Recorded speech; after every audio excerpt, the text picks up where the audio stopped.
A ver, las aulas que conocemos hoy, con sus pupitres, las pizarras, los horarios, pues parece que siempre han estado ahí, ¿verdad? Pero nada más lejos de la realidad. Son el resultado de, bueno, miles de años de ideas que han ido cambiando sobre una pregunta que es clave. ¿Para qué educamos? Pues esa pregunta, esa es justo la que va a ser nuestro punto de partida. Vamos a hacer un viaje, un recorrido por la historia para entender cómo cada época, cada civilización ha ido moldeando la forma en que aprendemos. Ojo, desde los templos egipcios hasta la escuela pública que conocemos hoy en día. Venga, pues vamos a meternos en faena. Hay que entender que al principio de todo la educación no tenía nada que ver con el desarrollo personal o con encontrarse a uno mismo. No. Era una herramienta, y una herramienta súper práctica, diseñada para una cosa: servir a las necesidades de las grandes civilizaciones y, por supuesto, mantener su poder. Y es que es fascinante ver cómo cada civilización tenía un objetivo clarísimo y muy diferente. Si pensamos en los egipcios, la educación era pura y dura administración. Era, digamos, el motor burocrático del imperio. Luego, si saltamos a Grecia, la cosa cambia por completo. Ahí se trataba de forjar un ideal de persona, el héroe valiente de la Ilíada o el ciudadano activo de la polis. Y Roma, pues Roma era la utilidad por encima de todo. Querían crear hombres prácticos, capaces de gobernar y de aplicar la ley. O sea, 3 imperios, 3 propósitos radicalmente distintos para la educación. Y entonces, claro, cae Roma, y el mundo conocido cambia por completo. Entramos en la Edad Media, y aquí la Iglesia se convierte en el centro. Pero el centro de absolutamente todo el conocimiento. El propósito de la educación da un giro de 180 grados. Se olvida el ciudadano y ahora el foco está puesto en el creyente. Aquí el objetivo principal ya no es ser un buen ciudadano o un buen administrador, no. Ahora es teológico, se aprende para salvar el alma. Y claro, el conocimiento no se cuestiona, se basa en la fe, en la autoridad de los textos sagrados que se repiten una y otra vez. Y es curioso porque es justo en este contexto donde nacen las primeras universidades, como Bolonia o París, que se centraban sobre todo en el derecho, la teología y las artes liberales. Claro, después de casi 1000 años con la mirada puesta en el cielo, en el más allá, llega el Renacimiento y provoca un auténtico terremoto intelectual. ¡Bum! El foco vuelve a la Tierra, y el ser humano, con toda su complejidad, con todo su potencial, se coloca de nuevo en el centro del universo. Esta frase, que se recupera de la antigua Grecia, resume a la perfección el espíritu humanista. Es que es el gran cambio, ¿no?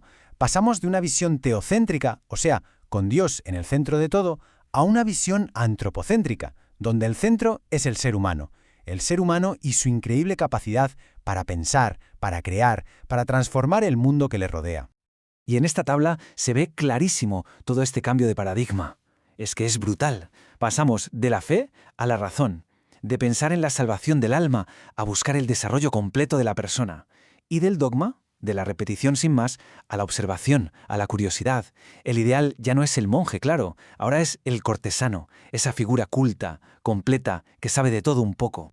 Bueno, y si avanzamos un poquito más, llegamos al siglo XVII, que es una época de una efervescencia intelectual increíble.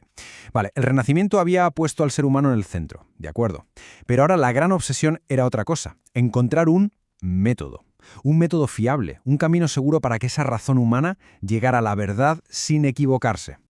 Y en medio de esa búsqueda aparecen 2 gigantes que proponen caminos que parecen opuestos, pero que en el fondo son complementarios. Por un lado tenemos a Francis Bacon, que dice: oye, todo empieza en la experiencia, en lo que vemos y tocamos. Y por otro, a René Descartes, que argumenta todo lo contrario. No, la base de todo es la razón pura, la duda metódica. Y este diagrama lo ilustra perfectamente. Es que son 2 enfoques totalmente distintos. Bacon va construyendo el conocimiento de abajo hacia arriba, ¿no? A partir de observar el mundo de forma sistemática. Descartes, sin embargo, hace lo contrario. Lo deconstruye todo, duda de todo, hasta que llega a esa única certeza de la que no puede dudar. Pienso, luego existo. Acababan de poner, sin saberlo, las bases de la ciencia moderna. Pero claro, mientras los grandes filósofos estaban en sus despachos debatiendo sobre el método para llegar a la verdad, había un pensador, un auténtico visionario, que se preocupaba por algo que era incluso más revolucionario. Vale, muy bien, pero ¿cómo hacemos que este conocimiento llegue a todo el mundo? Y este hombre es Jan Amos Comenius. Y aquí está la clave. Comenius, que es considerado el padre de la pedagogía moderna, sentó unos principios que hoy nos parecen de sentido común, pero que en su época fueron una auténtica bomba. Hablaba de educación universal para todos, sin importar el sexo, la clase o la religión. Decía que la enseñanza debía seguir el ritmo natural del niño, como una planta, y rechazaba la memorización porque sí, defendiendo que se aprende mucho mejor a través de los sentidos, con imágenes, con experiencias, vamos, una idea absolutamente pionera. Y con estas ideas llegamos de lleno al siglo XVIII, el siglo de las luces, la Ilustración. Y aquí, la luz de la razón ya no es solo una herramienta para conocer el mundo, es mucho más. Es la herramienta para perfeccionar a la humanidad, para mejorar la sociedad. La educación se convierte por primera vez de forma tan clara en la gran palanca del progreso. Es que hay que entender que la Ilustración no fue solo una corriente filosófica de 4 señores escribiendo libros. No, fue un movimiento que lo cambió absolutamente todo. Impulsó revoluciones políticas como la francesa, revoluciones científicas como la industrial y, por supuesto, cambió para siempre la idea que se tenía de para qué sirve la educación.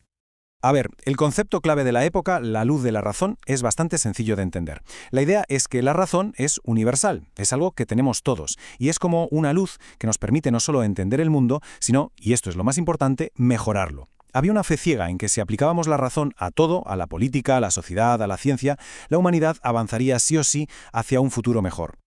Y es justo aquí donde todas las piezas encajan para dar forma a la escuela tal y como la conocemos. Nace una idea potentísima. La educación ya no es un asunto privado, ni de la Iglesia ni de las élites, no. Ahora es un instrumento del Estado, algo esencial para que la nación progrese y sea próspera. Y los pasos que se siguen son, básicamente, los cimientos de nuestro sistema actual. Paso 1, el Estado toma el control de la educación. Paso 2, se crea un sistema de escuelas públicas, con Prusia como pionera, para impulsar la prosperidad del país. Paso 3, la escolarización se vuelve obligatoria para todos los niños. Y el paso final, y muy importante, el Estado se da cuenta de que necesita formar a los maestros de manera profesional. Y voilà, acaba de nacer el sistema educativo moderno. Así que, si lo pensamos, hemos hecho un viaje alucinante.